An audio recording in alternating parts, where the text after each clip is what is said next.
ఒకప్పుడు చంద్రబాబు నాయుడు గారి నాయకత్వం కింద ఆంధ్రప్రదేశ్ అంటే చాలా గర్వంగా ఉండేది. మనం ఆంధ్రప్రదేశ్ సిటిజన్స్ అయ్యి గొప్పగా చెప్పుకోవటానికి. అట్లా ఇప్పుడు ఈ ప్రభుత్వం వచ్చిన తర్వాత ఆంధ్రప్రదేశ్ అంటే నంబర్ 1 రాష్ట్రంగా మిగిలిపోయింది. ఇప్పుడు దేనికోసం మిగులుతుంది చెప్పండి? గంజాయి, భూ కబ్జా, కల్తీ మద్యం, శాండ్ మాఫియా, ఇంకా చెడంతా ఈ ఆంధ్రప్రదేశ్లో దిగిపోయింది. ఇప్పుడు గంజాయి మీరే చూశారు, ఈ మధ్యన వైజాగ్లో 25 కేజీల గంజాయి దిగింది. వాళ్ళు వైజాగ్ని రాజధాని అంటున్నారు. ఏ రాజధాని? గంజాయి రాజధానిగా చేస్తున్నారు. అదే కాకుండా వాళ్ళు యువకులకి అలవాటు చేసి, ఆ యువకులు మన ఇంట్లో ఆడబిడ్డలకు కూడా అలవాటు చేసి, ఆడబిడ్డలను నిర్బంధించి అత్యాచారాలు చేసి వాళ్ళ మీద ఆ అత్యాచారాలు భరించక మన ఆడబిడ్డలు ఆత్మహత్యలు చేసుకుంటున్నారు. ఇది మన ఆంధ్రప్రదేశ్లో ఇప్పుడు మనం చూసేది. అట్లానే కల్తీ మద్యంతో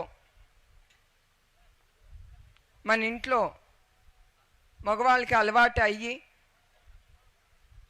అది తాగి తర్వాత వాళ్ళు అనారోగ్యం అయ్యి కొంతమంది చనిపోతున్నారు కూడా. అదే ఆ కుటుంబం కూడా ముందుకెళ్ళాక స్త్రీ కూడా చాలా అయోమయం పరిస్థితిలో పడుతున్నారు. రేపు ఎట్లా అనేది వాళ్ళు ఆ ఆలోచనతోనే దుఃఖంతో ఉండిపోతున్నారు. అందుకే నేను ప్రతి ఒక్కరిని కోరుతున్నాను, మీరందరూ ఆలోచించాలి. రేపు మన భవిష్యత్తు ఏంటి, మన కుటుంబం భవిష్యత్తు ఏంటి, మన రాష్ట్రం భవిష్యత్తు ఏంటి. ఒకప్పుడు మనం హిట్లర్ కింద, బ్రిటిషర్స్ రూల్స్ కింద ఇట్లా బ్రతికే వాళ్ళం. అవునా కాదా చెప్పండి? మన హింసించేవారు, నోరే ఇప్పినాళ్ళని తీసుకెళ్ళి కాన్సన్ట్రేషన్ క్యాంప్స్లో, జైల్లో పెట్టేవారు. ఎందుకు? నోరెప్పరు, వీళ్ళు భయంతో నోరు మూసుకుని పడి ఉంటారని. ఇప్పుడు మనం నోరు మూసుకుంటే రేపు మన భవిష్యత్తు అనేది ఒక క్వశ్చన్ మార్క్గా మిగిలిపోతుంది. అందుకే నేను ఈ నిజం గెలవాలనే యాత్ర ముందుకు తీసుకెళ్ళినప్పుడు నేను చాలా భయపడాను. ఎందుకంటే నాకు ఎప్పుడూ అలవాట్లేదు ప్రజల్లోకి వెళ్ళటం, రాజకీయాల్లో ఇట్లా మాట్లాడటం. నాకు నా కార్యకర్తలు, ప్రజలు చూపించారు ఆ ధైర్యం ముందుకెళ్ళటానికి. కానీ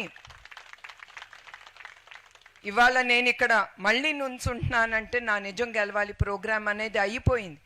కానీ as a citizen of Andhra Pradesh, as a citizen of India నేను ఇవాళ ఇక్కడ నుంచుంటున్నాను. మన ప్రజల కోసం మనం పోరాడాలి.